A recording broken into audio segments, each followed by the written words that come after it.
Seguimos con nuestra jornada en las cartas de la prisión.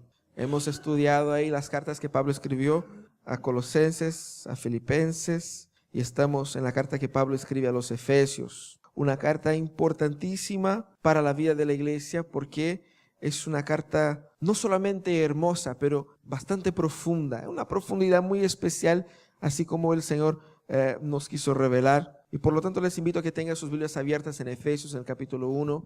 Vamos a leer los versículos del 15 al 23. Efesios, capítulo 1, de los versículos 15 al versículo 23. ¿Encontramos?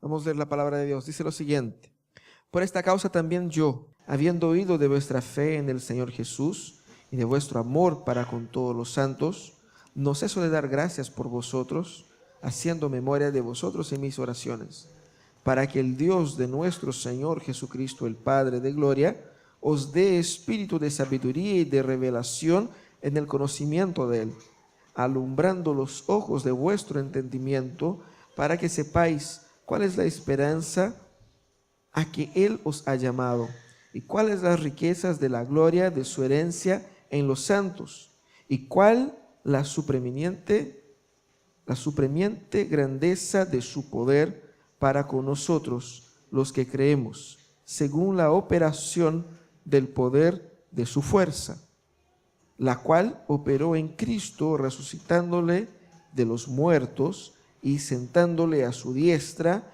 en los lugares celestiales, y sobre todo principado y autoridad y poder y señorío, y sobre todo nombre que se nombra no solamente en este siglo, sino también en el venidero, y sometió todas las cosas bajo sus pies, y lo dio por cabeza sobre todas las cosas a la iglesia, la cual es su cuerpo, la plenitud de aquel que todo lo llena en todo.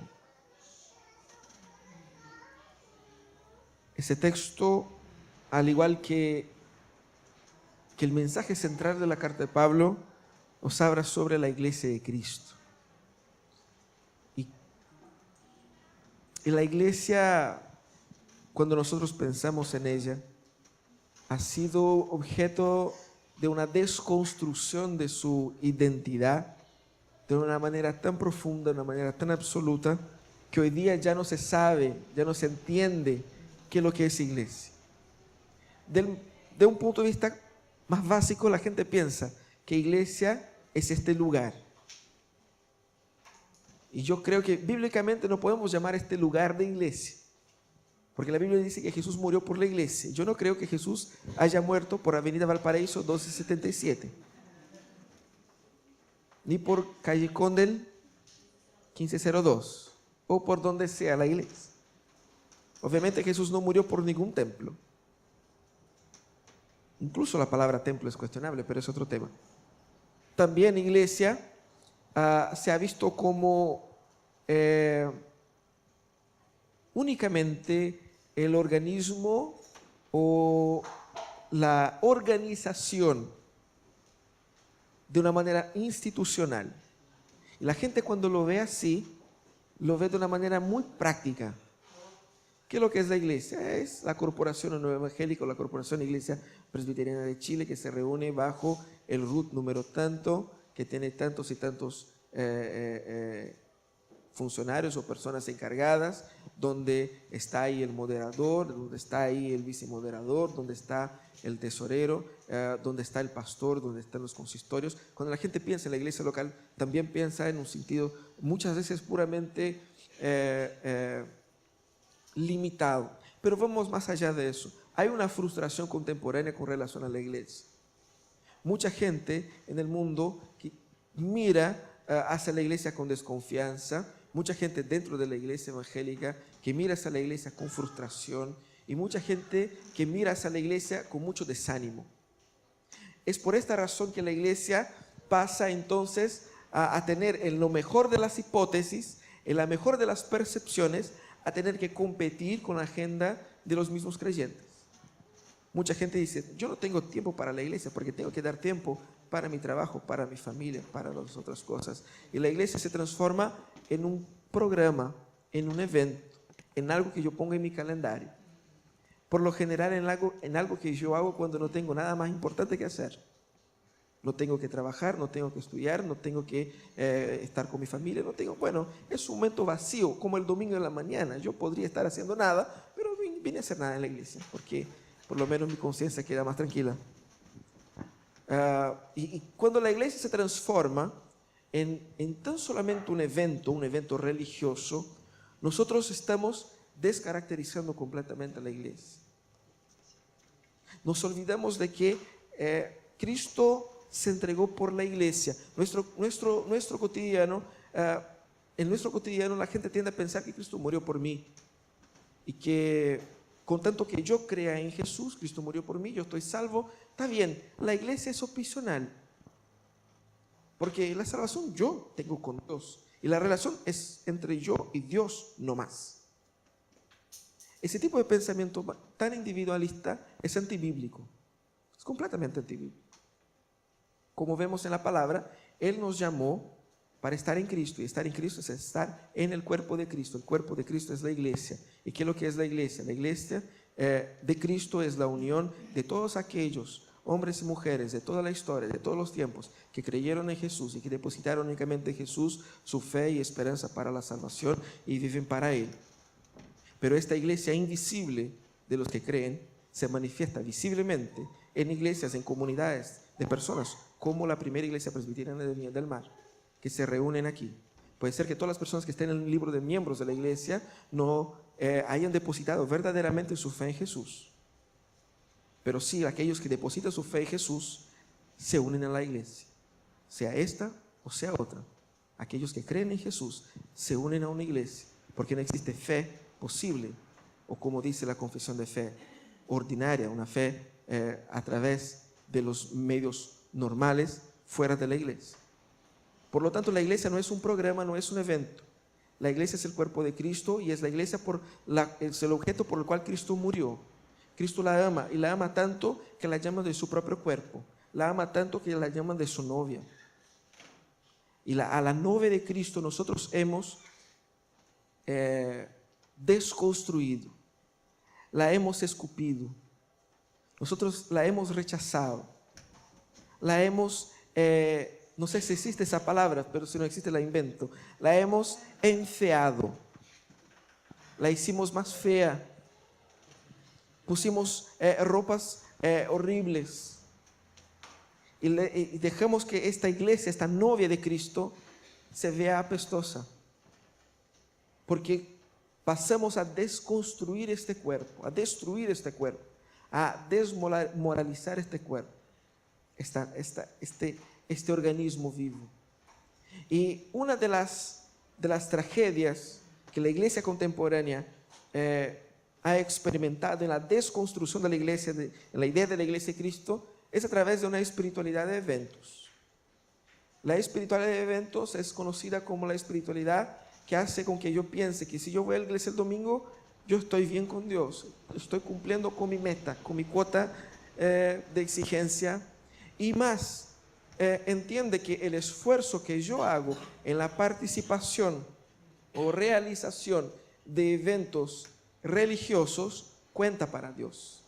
Entonces, Dios me debe amar mucho, porque en este sol, en el paradero, media hora, en el domingo, mientras yo podía estar durmiendo, eso es un sacrificio terrible. Entonces Dios debe recompensar mi sacrificio dándome una semana de muchas bendiciones, ¿no es cierto? Sobre todo porque estamos en Viña del Mar, podríamos estar en la playa, pero estamos aquí. La comprensión de la espiritualidad de eventos considera que cuando yo voy a un evento, yo estoy ok con Dios. Este evento puede ser toda la semana, puede ser una vez al mes, puede ser una vez al año, no importa. De hecho, no importa. Para la persona que piensa a partir de la lógica de la espiritualidad de eventos, la frecuencia no es importante. Lo que es importante es su participación en determinados eventos que tú mismo consideras como clave. Y sobre todo nosotros vemos que muchas veces la iglesia misma estimula una espiritualidad así. Cuando ve personas comprometidas con la iglesia, pero no son comprometidas con la iglesia de Cristo, Eso ocurre hoy día con algunos eventos. Se sacan la mugre organizando eventos y hacen buenos eventos. No viven y no mueren por la iglesia de Cristo. No viven y no mueren por su hermano al lado. Pero por un evento incluso sacan un permiso en el trabajo para estar ahí. Hacen muchos sacrificios para estar ahí. Porque entienden que a Dios le gustan los eventos evangélicos.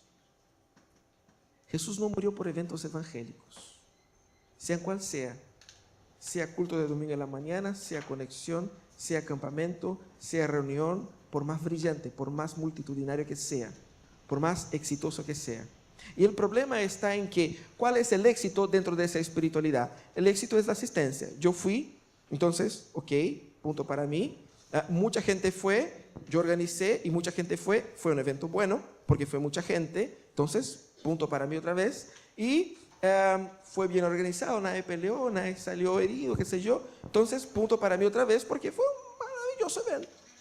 A Dios le debe haber gustado. ¿Por qué? Porque fue bonito, había mucha gente.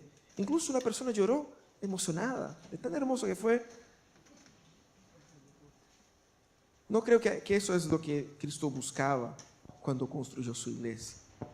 El problema está en que la espiritualidad de eventos genera otras distorsiones. La espiritualidad de eventos genera toda una lucha por determinados egos. Yo voy a la iglesia y nadie reconoce eso. Yo soy asiduo, o yo participo, o yo organizo. Nadie reconoció mi esfuerzo, nadie reconoció mi trabajo, nadie me valoró como cristiano, como cristiana, nadie me valoró mi esfuerzo. O entonces, al revés, yo no fui y nadie me llamó. Nosotros estamos, a través de la espiritualidad de eventos, buscando que la gente nos valore. Porque la espiritualidad de eventos, ella es antropocéntrica. El objetivo del evento es que yo me sienta bien y que en hacerlo, y que además de sentirme bien en hacerlo, pueda cosechar buenas vibras al final. Para que la gente me diga al final: qué hermoso culto, qué hermoso sermón, qué hermosa programación, qué rico fue. Yo creo que a Dios no le importa lo rico que nosotros podemos haber sentido en una u otra programación. Dios no está preocupado con eventos. La iglesia no fue hecha para ser una productora de eventos evangélicos o para una organizadora de actividades. No es esto. Infelizmente, para muchas iglesias y en la cabeza de muchas personas, lo más importante es el cronograma, es el programa. Pero esa espiritualidad de eventos está matando la iglesia, porque eso no es iglesia. La iglesia es mejor entendida a través de una espiritualidad del proceso. La espiritualidad del proceso me hace entender que ser iglesia es distinto de ir a la iglesia. Ustedes pueden ir a la iglesia todos los domingos de todos los años que le resta de su vida, pero eso necesariamente no harán de ustedes iglesia. Ser iglesia es entrar en un proceso que tiene inicio en un arrepentimiento profundo y verdadero, donde yo me doy cuenta de que todo lo que yo hago, todo mi esfuerzo, no me puede acercar a Dios, y que Cristo hizo todo el esfuerzo para buscarme, y Él en esta cruz pagó, y yo estoy completamente libre del peso del pecado. Y ese arrepentimiento, ese quebrantamiento, cuando se encuentra con Cristo, es transformado en alegría, en júbilo, en satisfacción. Y Cristo viene, me abraza y me invita a ser parte de su familia, en la cual yo voy a crecer progresivamente en Él. Y la meta en esta familia es ser parecido con Jesús. Y mientras yo no sea parecido con Jesús, no llegué a esta meta final por la cual yo he sido redimido, por la cual yo he sido creado, por la cual Dios me inventó.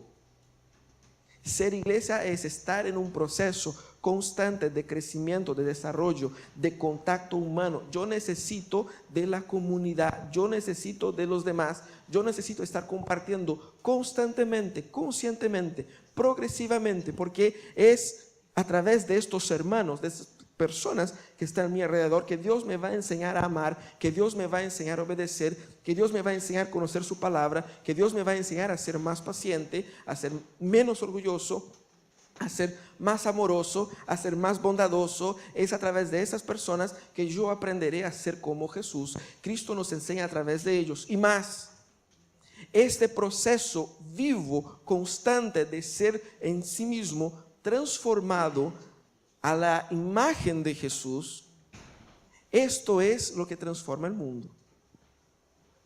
Bill Hybels tiene una frase muy interesante. Él dice que la iglesia local es la esperanza para el mundo.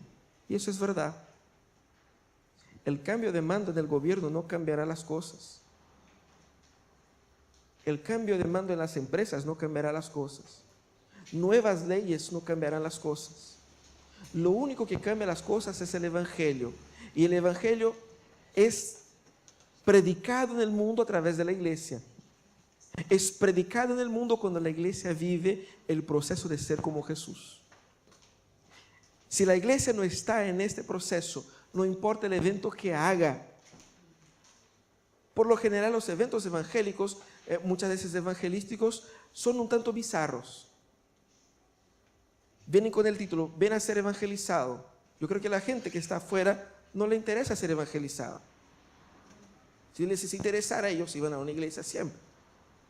Nosotros somos un tanto bizarros y pensamos que la gente asistiendo a los programas, a las actividades, la gente estará. No, es un proceso que fue iniciado en Cristo, que será concluido en Cristo, del cual Él me invita a participar.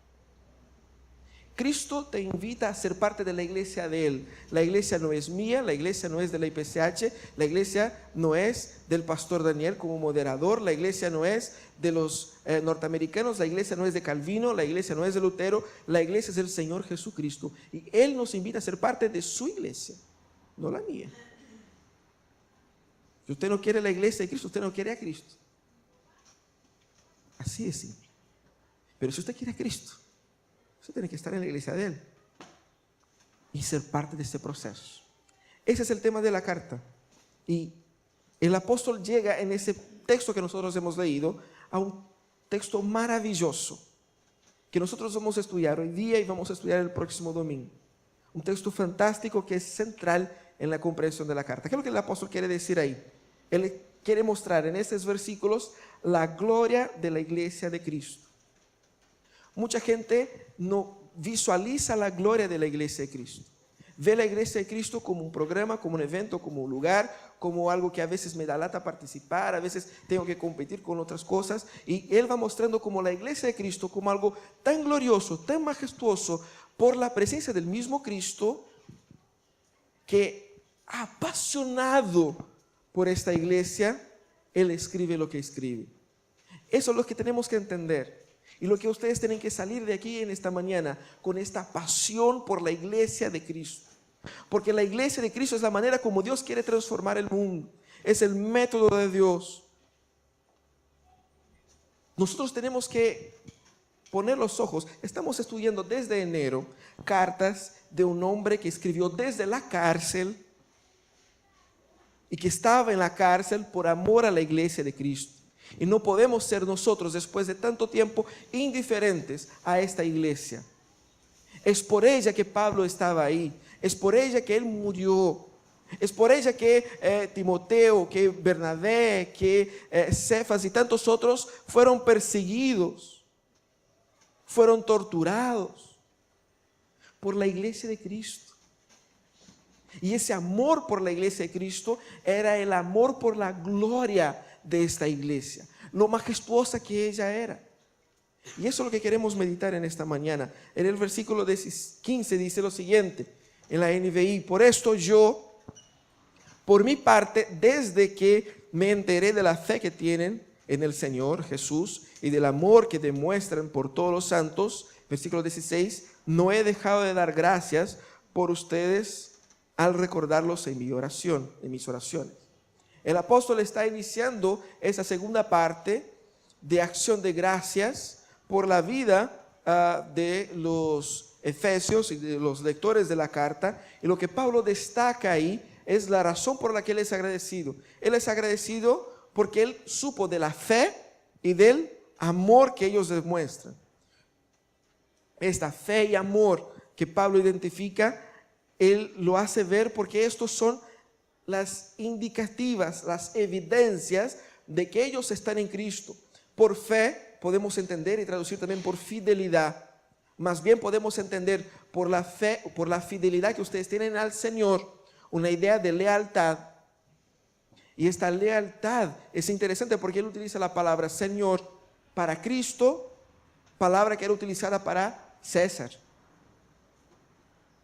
Doy gracias al Señor porque la obra de salvación que hemos descrito del versículo 3 al versículo 14 ha sido aplicada en ustedes. Ustedes han sido predestinados, elegidos, justificados, alcanzados, llamados eficazmente. Ahora han sido sellados por el Espíritu Santo. Ustedes están en Cristo. Entonces alabo porque eso se verifica, la salvación de ustedes se verifica a través de la fe que ustedes tienen en Cristo, en Él como Señor.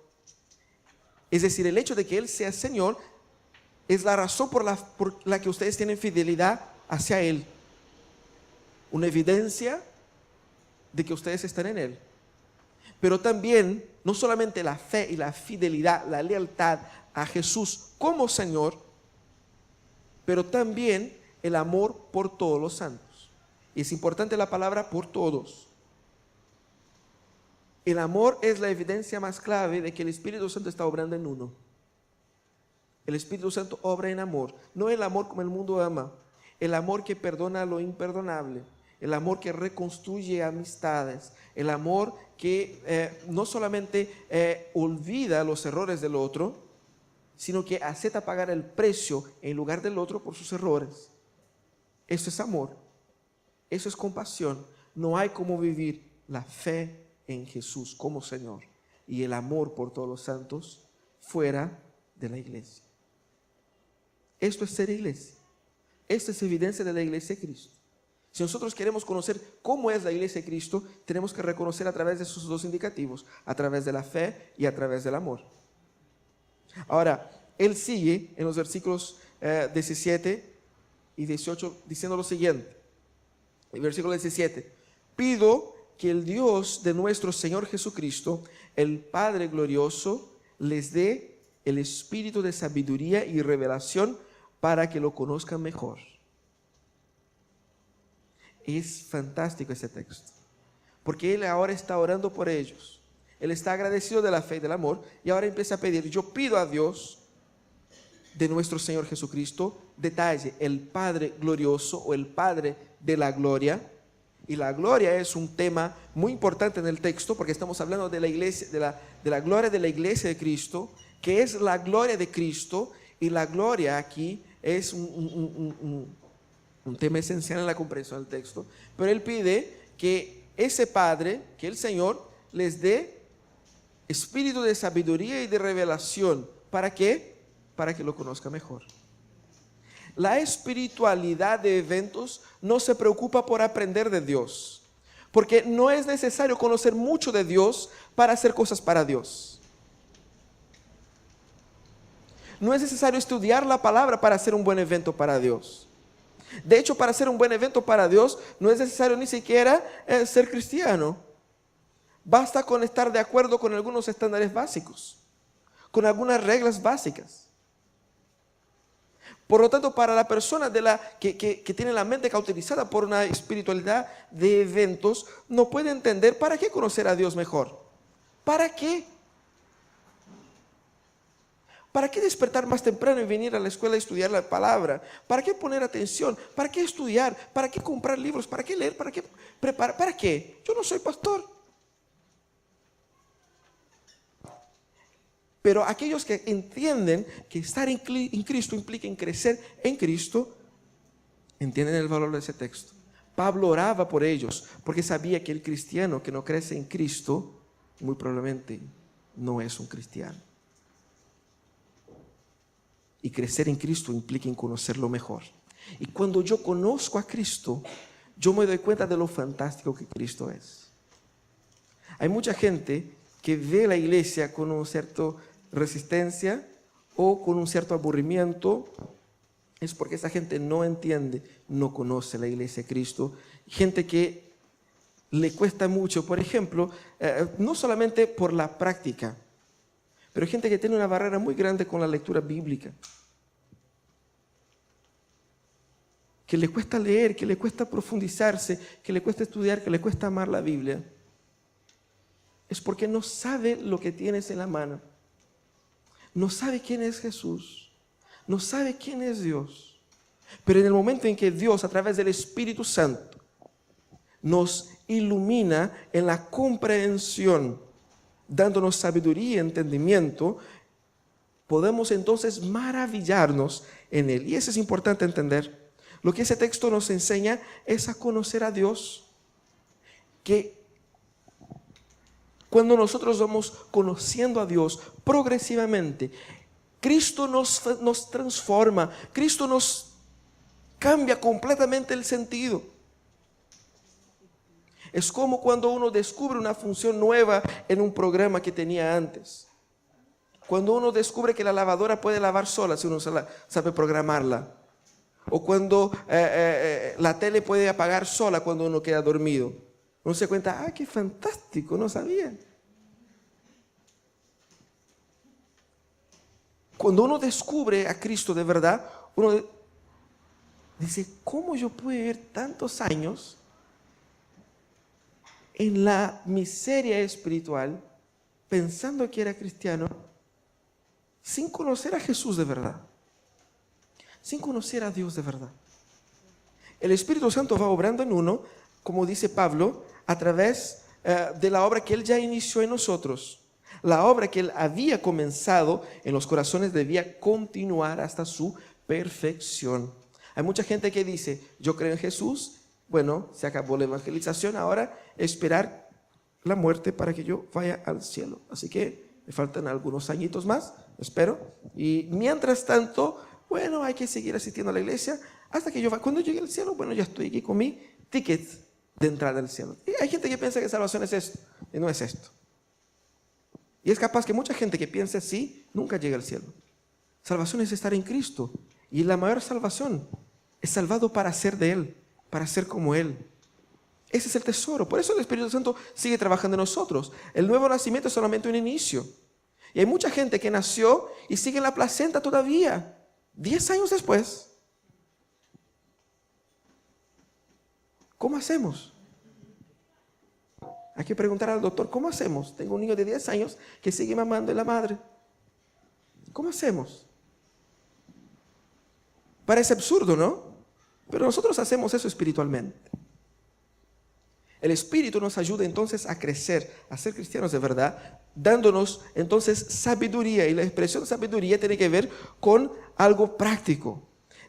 Se define bíblicamente como una actitud de respeto a Dios, es la piedad unida al amor, es reverencia que produce obediencia. Luego, solo es sabio el que obedece. El sabio es el que obedece. Y tú no puedes obedecer a Dios en un mandamiento que no conoces. Solo es obediente el que crece en el Señor. Y solo el que crece en el Señor es sabio. Por lo tanto, el Espíritu Santo infunde en nosotros ese espíritu de sabiduría, pero la palabra dice revelación. Ahí ustedes van a decir, bueno, ahora nos volvemos pentecostales, nos volvemos con revelaciones aquí. ¿Qué significa eso? Cuando Pablo utiliza esa expresión, el énfasis es en la acción de Dios, de querer revelarse y liberar sus propósitos a través de su Espíritu, del Espíritu Santo, a los creyentes. ¿Cómo el Espíritu Santo revela sus propósitos, los propósitos de Dios a los creyentes? A través de la palabra. La palabra es un documento espiritual, sobrenatural. Y amar a Cristo implica amar a su palabra, tener un hambre profundo por ella, una desesperación por conocerla más, por entenderla mejor, por involucrarme cada vez más y más en esta vida, siendo cada vez más y más transformado por ella. Eso es lo que el apóstol quiere decir. Por lo tanto, el conocimiento al Señor no es opcional. Cuando el conocimiento al Señor se transforma en opcional, nunca habrá tiempo para estudiar la palabra.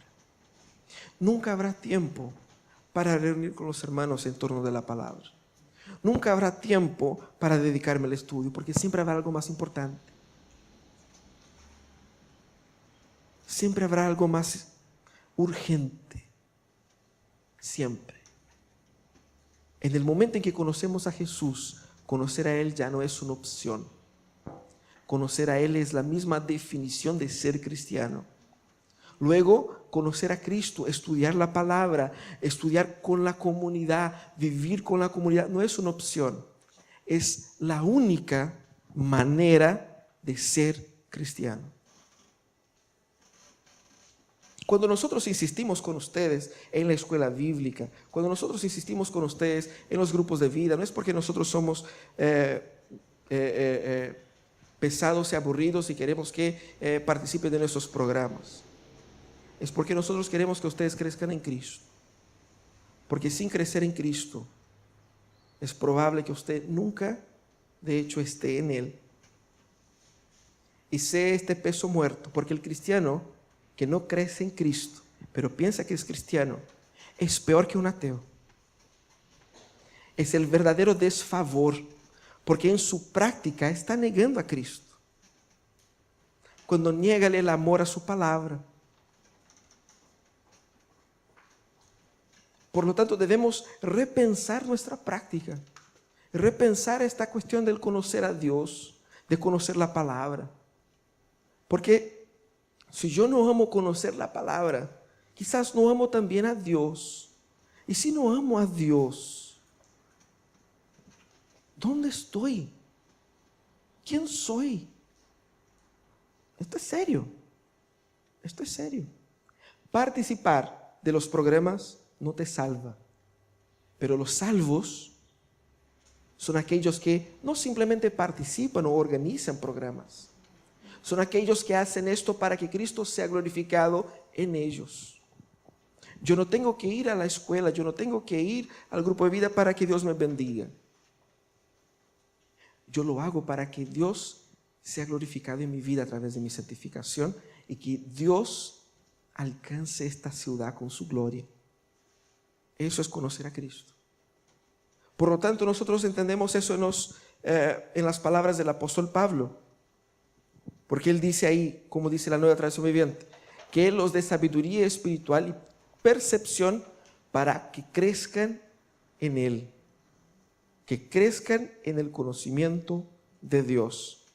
Pero el apóstol sigue, el versículo 18 y 19 dice lo siguiente: pido también que les sean iluminados los ojos del corazón para que sepan a qué esperanza Él los ha llamado, cuál es la riqueza de su gloriosa herencia entre los santos y cuán incomparable es la grandeza de su poder a favor de los que creemos.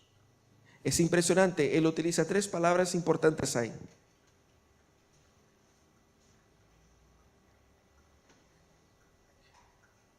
Esperanza, herencia y poder. 3 palabras que nosotros debemos entender.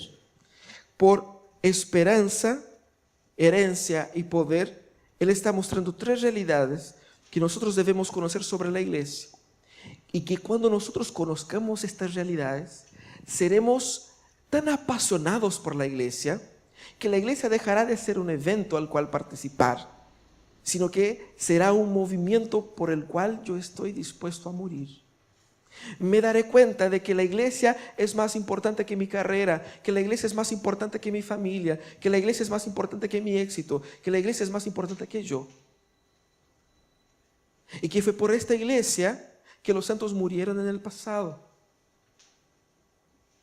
En los últimos días he acompañado las noticias de un misionero compañero nuestro, un misionero brasileño que está en África, en uno de los países donde hay persecución.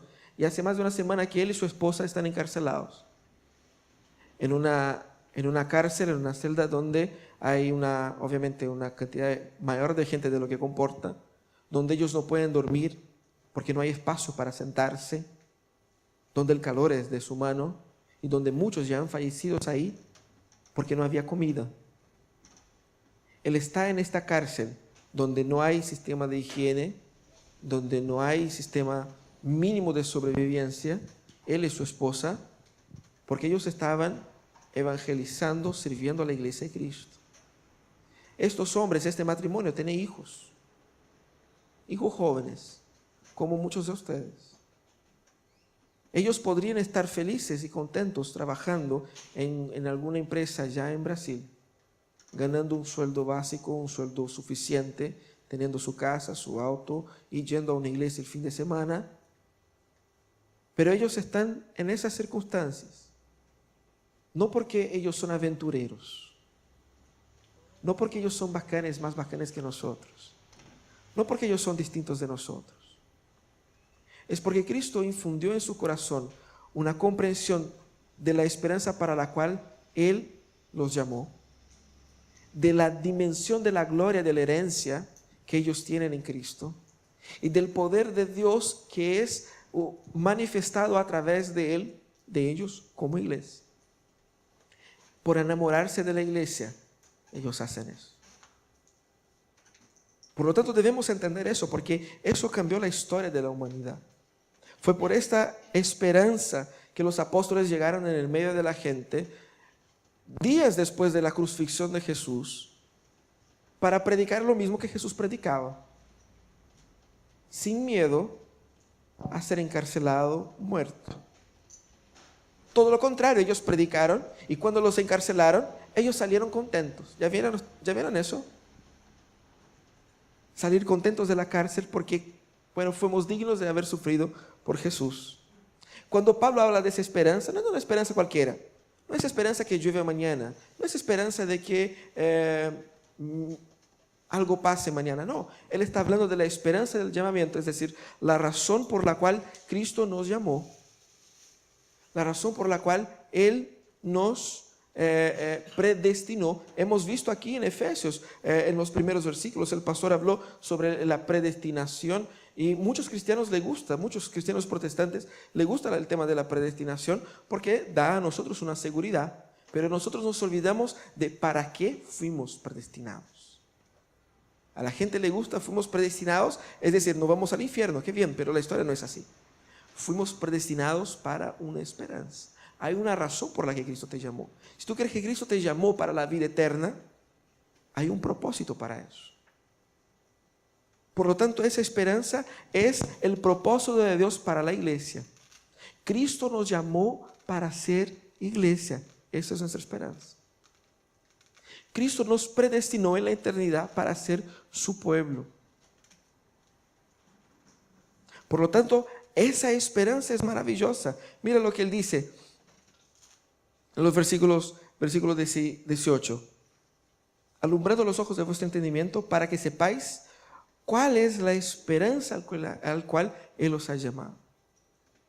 La esperanza de Cristo siendo glorificado en su cuerpo, la iglesia, impactando y transformando el mundo, restaurando familias, salvando el que está botado en la calle, el drogadicto, el ebrio, la prostituta, transformando la vida de hombres, mujeres, niños, adultos, ricos, pobres. Esa es la esperanza de nuestro llamamiento.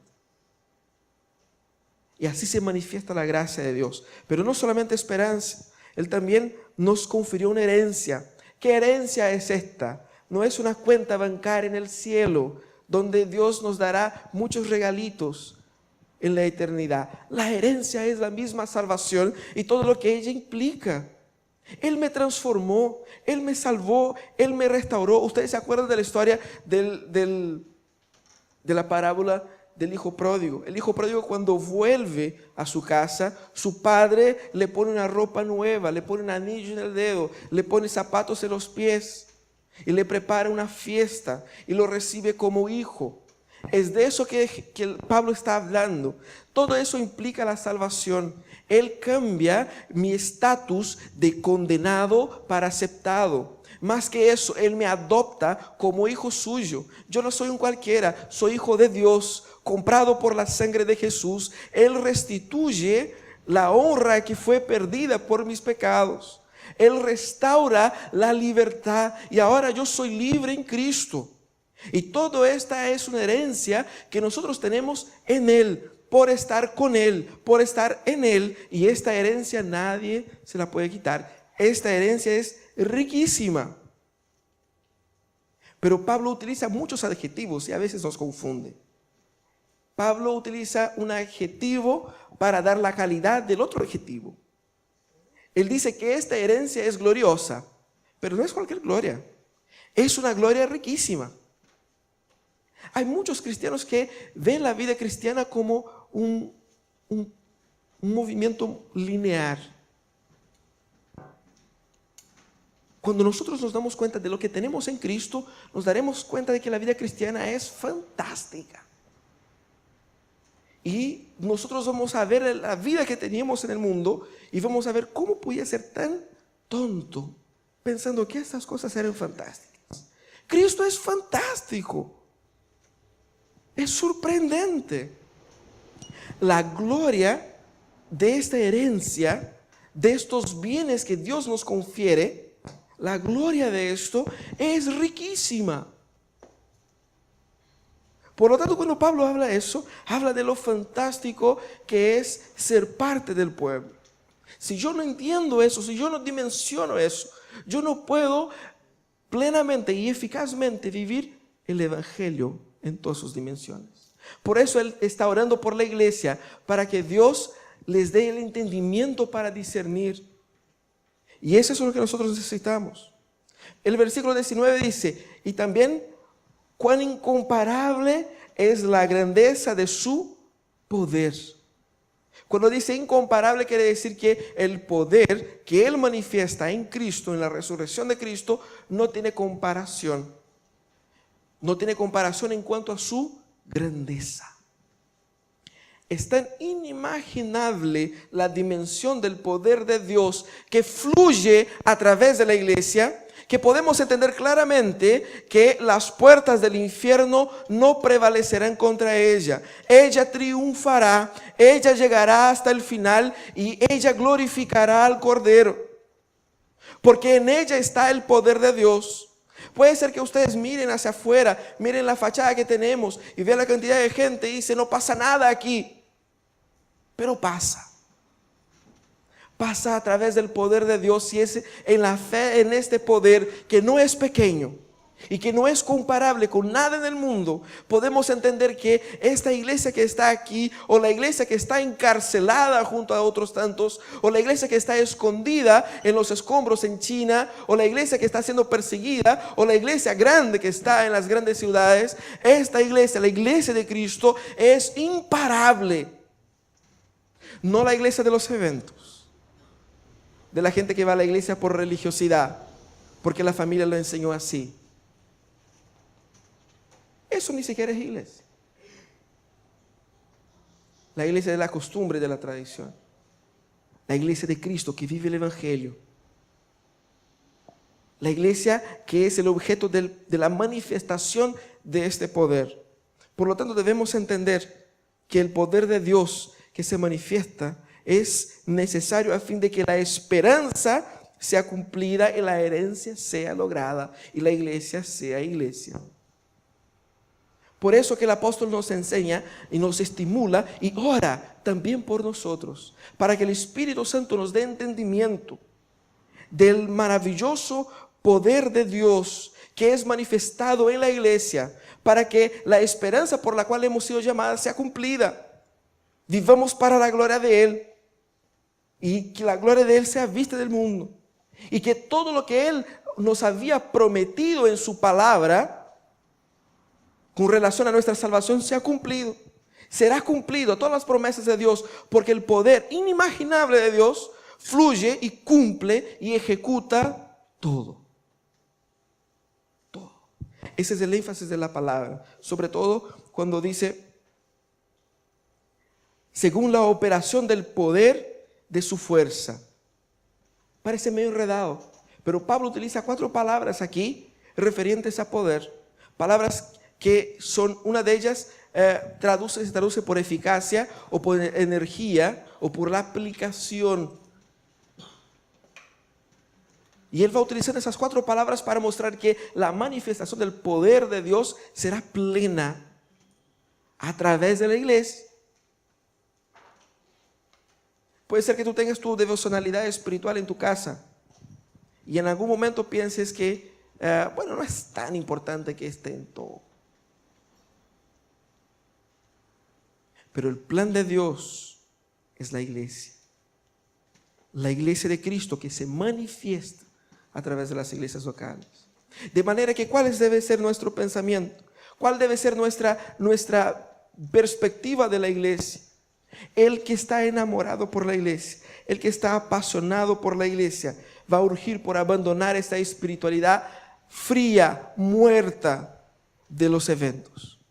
De pensar que ser iglesia es cumplir con actividades. Y se va a dar cuenta de que la vida cristiana se vive en un proceso de crecimiento constante, de transformación a través de la acción del poder del Espíritu Santo, dándome entendimiento, sabiduría, dándome pasión por la palabra, dándome percepción espiritual, visión.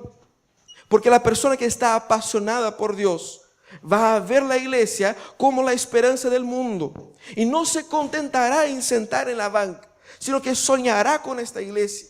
¿Cómo esta iglesia puede llegar en todos los cerros? ¿Cómo esta iglesia puede llegar en todos los barrios? ¿Cómo esta iglesia puede transformar toda la ciudad?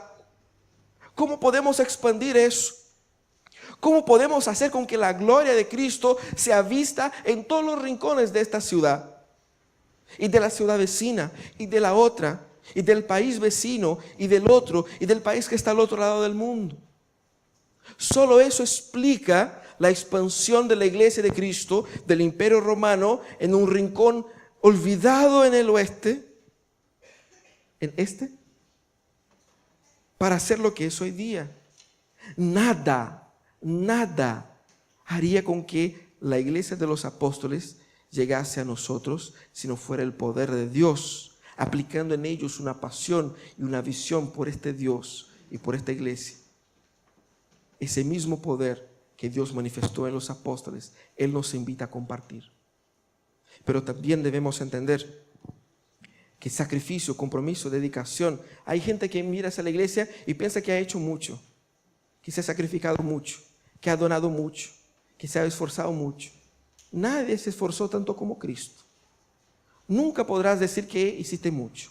Nunca.